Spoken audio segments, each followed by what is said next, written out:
Quran surah ke-6 Al-An'am ayat 82. Alladzina amanu. Ketika digunakan kata alladzina di sini memberikan kesan bahwa Allah itu sangat konsisten dalam kebaikan dan melebihi semua apa yang digambarkan makhluk, tinggi. Jadi tetap di sini pun diberi kesempatan yang serupa. Siapapun boleh beriman. Ya, anak kecil, orang dewasa, tua, muda, laki-laki, perempuan. Tapi tak peduli dalam strata sosialnya disebut kaya, cukup, tinggi, rendah dan sebagainya. Semua punya kesempatan yang sama untuk menjadi insan yang paripurna. Walam yalbisu imanahum bidzulmin. Dan dia tidak mengotori imannya dengan keburukan. Tadi yang saya katakan. Ya, imannya mendorong dia untuk berbuat baik. Jangan dikotori, dicampuri dengan syirik misalnya, dengan perbuatan yang bisa merusak, maksiat dan sebagainya. Maka apa yang terjadi kalau benar komitmennya, ada kepatuhan dalam dirinya untuk menaati imannya. Kepatuhan itu yang disebut dengan muslim. Muslim. Dari kata aslama yuslimu muslim. Muslim itu artinya tunduk, patuh. Tunduk, patuh. Muslim itu netral, mencakup laki-laki dan perempuan. Tapi kalau ingin dispesifikasikan dengan gender, tambahkan tak di ujungnya untuk membedakan dengan perempuan. Misalnya muslim, laki-laki, tambah tak di ujungnya untuk perempuan. Muslimah. Mukmin, laki-laki, perempuan mukminah. Soim, laki-laki, perempuan. Nah, itu dia ya. Tinggal tambah tak di ujungnya. Nah, muslim ini gambaran kepatuhan. Patuh, tunduk. Patuh kepada Allah lewat apa? Lewat petunjuk imannya. Jadi kalau sudah ada getaran dalam jiwa itu dan dikonfirmasi adalah getaran iman. Jadi nanti beda ya antara getaran cinta, getaran takut dengan getaran iman itu beda. Ya. Getaran takut itu seperti sering saya katakan. Anda bawa kendaraan di jalan tol ke pinggir-pinggir salah lihat polisi ada getaran tersendiri kan? Nah, itu bukan getaran cinta itu ya, itu getaran salah itu. Dan pasti sudah bukan getaran iman itu. Sudah pasti itu ya. Dan saya sarankan jujur aja, nggak usah nego-nego, nggak usah macam-macam, dan jangan beri peluang untuk berbuat maksiat. Salah ya salah, minta maaf dan terangkan bagaimana cara memperbaikinya. Gitu aja. Nanti Allah berikan hidayah juga kepada petugasnya. Ya, mohon maaf Pak. Itu sumber maksiatnya di situ tuh. Ya, katakan aja sejujurnya. Ya, jelas ya? Kenapa nyambung ke situ? Ini. Nah, ini ada unsur kepatuhan. Jadi ketika imannya sudah bersemayam dalam jiwa, melekat kuat, itu nanti membimbing. Beda. Saya tidak akan bawa ke dalam konsep ibadah ritual dulu. Anda baru lihat gambar saja. Itu iman sudah membimbing. Mana yang nyaman untuk dilihat, mana yang tidak layak untuk dipandang. Jadi kalau iman itu semakin kuat, melihat aja sudah ada filternya. Mendengar juga begitu. Orang tuh kalau imannya sudah kuat, mendengar yang tidak pantas, yang nggak bermanfaat itu sudah tidak nyambung. Chemistry-nya sudah beda, frekuensinya sudah nggak sama, nggak nyaman. Ya, diajak ke tempat-tempat yang tidak bermanfaat itu, walaupun belum tentu ada dosanya, tapi nggak bermanfaat. Itu semakin tinggi imannya, semakin dia punya filter mana yang bermanfaat, mana yang memberikan kebaikan. Itulah iman. Nah, kalau sudah mendapatkan itu, ulaika lahumul amnu. Yang pertama dianugerahkan oleh Allah kepada insan beriman, ternyata bukan dunia dulu, bukan kedudukan, bukan harta benda, bukan pengetahuan, bukan kemewahan, tapi yang pertama ketenangan dulu. Ulaika lahumul amnu, tenang.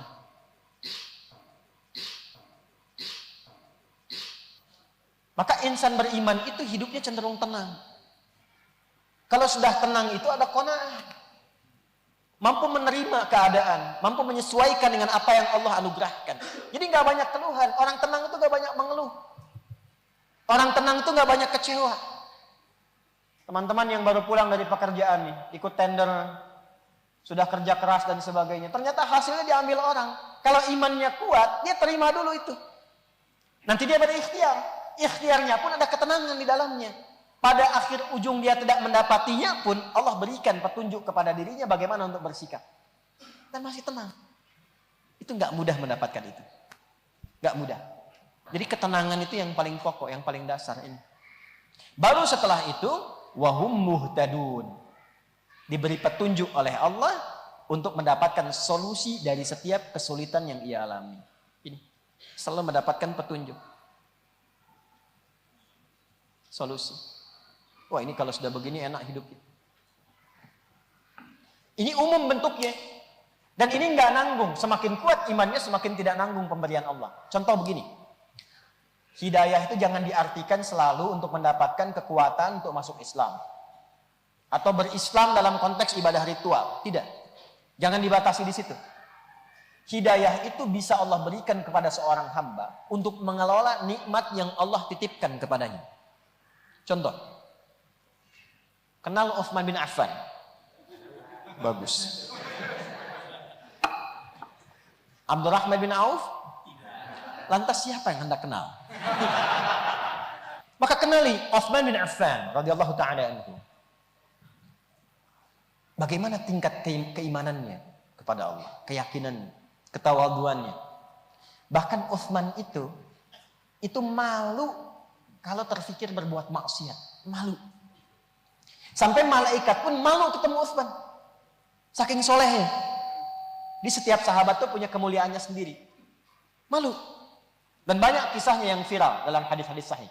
Makanya sehari biasakan baca satu hadis. Baca aja. Hadis kan tidak harus dihafal. Hadis tidak harus dihafal. Dan hadis itu boleh dipahami dengan makna. Kalau Quran harus dengan lafadznya. Tapi hadis boleh dipahami dengan makna. Anda ingin belajar tentang bisnis, keluarkan hadis-hadis tentang bisnis. Hadis-hadis tentang rumah tangga. Ambil satu aja setiap hari. Satu baca sampai paham. Utsman itu luar biasa.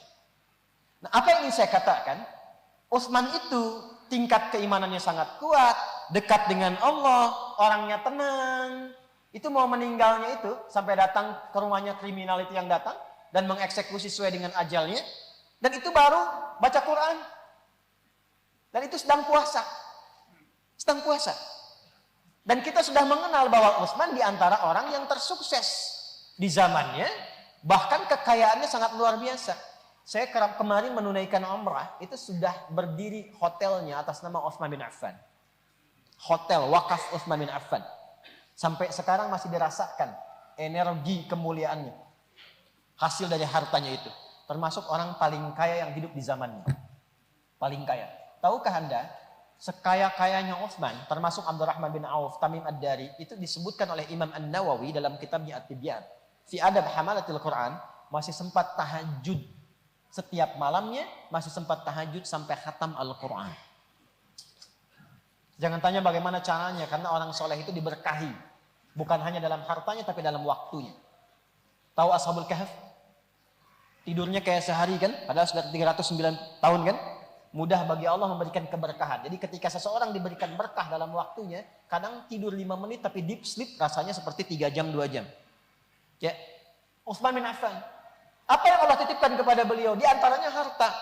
Di seseorang itu kalau sudah mendapatkan ketenangan dalam imannya, diberi petunjuk. Dan kalau sudah diberi, Allah nggak nanggung. Kasih lagi, kasih lagi, kasih lagi. Karena apa? Karena sudah paham menggunakan harta itu. Seperti apa mesti dimanage? Kemana harus disalurkan? Bagaimana diterimanya?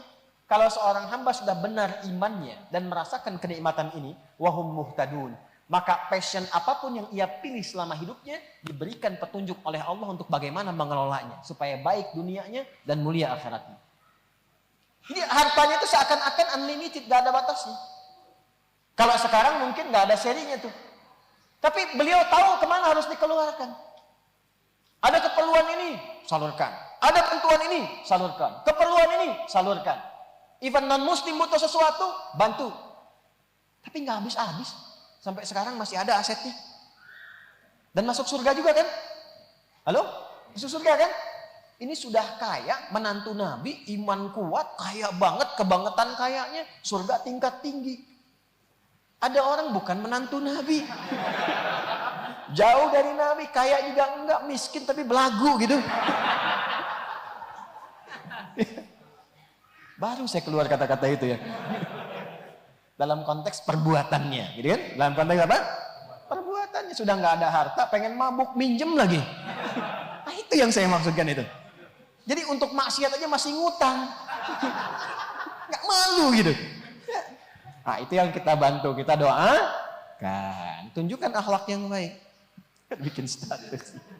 Maksiat kok ngutang gitu ya. Nah ini. Jadi isi dulu dengan iman. Ini kalau sudah beriman itu, tinggal nanti pilih mau jadi apa. Di jabatan, bagus. Orang itu kalau sudah beriman, jabatannya digunakan untuk maslahat. Pasti semua kebijakannya baik. Pasti itu. Lihat misalnya, Amr bin As melakukan ekspedisi dari Afrika Utara, Mesir, Libya, Tunisia, Aljazair, Maroko, sampai ke Syam, ke Syria. Itu setiap yang dilewatin di situ. Jadi Muslim beriman, makmur tempatnya. Berubah makmur. Makanya dalam Islam, datang ke setiap tempat itu membuka semua nilai kebaikan. Membuka segala yang baik itu disebut dengan fatah namanya. Fatah. Allah disebut dengan fatah. Ya? Inna fatahna laka fatham mubina. Surah Al-Fatah. Nah itu spiritnya begini. Spiritnya bagi setiap umat Islam. Kenapa datang ke setiap tempat itu Islam tidak mengenal ekspansi. Nggak ada penjajahan di Islam. Yang ada itu membuka semua nilai-nilai kebaikan. Makanya orang Islam datang kemanapun pasti tempatnya jadi baik. Andalusia di Iberia itu dulu tertinggal, nggak punya peradaban. Kapan menjadi maju dan jadi mercusuarnya di Eropa sampai punya peradaban dan sekarang masih bisa disaksikan peninggalannya. Ketika Islam masuk ke situ, memberikan manfaat. Tadinya membantu, ada orang datang minta suaka kepada Musa bin Nusair. Gubernur Afrika Utara. Jadi Afrika itu dulunya provinsi. Di wilayah keislaman, provinsi. Nanti jenderal besarnya, panglimanya namanya Tariq bin Ziyad. Dulu panglima itu banyak di Islam. 12.000 sahabat Nabi, itu 38-nya panglima. Jadi silahkan mau jadi tentara, jadi polisi, di macam-macam. Ketahanan, keamanan, dan sebagainya. Jadi Islam, jadi Muslim itu pasti jadi baik. Polisi-polisi yang baik, tentara-tentara yang baik, pejabat-pejabat yang baik. Pebisnis-bisnis yang baik. Tariq bin Ziyad datang dengan pasukan ke sana. Dibantu itu. Yang kesulitan itu. Lalu diminta jangan pergi, jangan pulang. Tinggal di sini. Singkatnya dibantu. Tinggal di situ. Muncul peradaban. Secara singkatnya demikian. 700 tahun. Jadi cahaya di Eropa. Ya, itu luar biasanya. Sama ke Nusantara juga begitu. Ya, dulu banyak ketertinggalan, kemiskinan. Ya, gap dalam kemasyarakatan, tingkat sosial, ada kasta dan sebagainya. Datang orang-orang Islam yang disebut Wali Songo itu, ditata lagi, dirapikan. Sehingga muncul kemuliaan, kebaikan. Jadi Islam itu datang membawa nilai. Ya, bisa berkesesuaian dengan adat, dengan tradisi. Jadi diislamkan, artinya dipertahankan yang baik. Ya, diberikan tambahan kebaikan di situ. Jadi nggak berbenturan. Ya, pakaian silahkan, pakai batik silahkan. Pakai sarung silahkan. Ya, nggak ada masalah. Tapi tutup auratnya. Ya, coba lihat, jangan dilihat. Coba pernah dengar gitu kan? Tayangan orang-orang dulu, bagaimana orang-orang dulu berpakaian. Datang para ulama kita. Dibuat simpul-simpul pakaian. Dibikin baju-baju, namanya baju takwa, disingkat jadi koko. Ya, dibawa kemudian pakai sarung, jadi sarungan dari syariat, syara'an. Pakaiannya pakaian takwa. Ya, kemudian ditutup dengan syariat, sarungan. Pakai peci, disebut dengan kopiah dari kata khufyah. Jadi kalau sudah bersyariat itu mesti khufyah, tunduk, tawadu, jangan sombong. Kalau sudah punya ilmu, sudah merasa soleh, sudah baik, tawadu. Ciri orang soleh itu tawadu. Pintar yang soleh, tawadu. Pejabat soleh, tawadu. Orang kaya soleh, tawadu. Pakaiannya baqiyak. Ya, bako dan yakin. Yakin kepada Allah bahwa Anda akan berpaling, cuman Allah yang kekal. Anda akan berpulang, hanya Allah yang kekal. Itu dulu konsepsi dasar. Nggak banyak teorinya, cuma dipakai kan, tapi jadi orang dulu tuh baik-baik.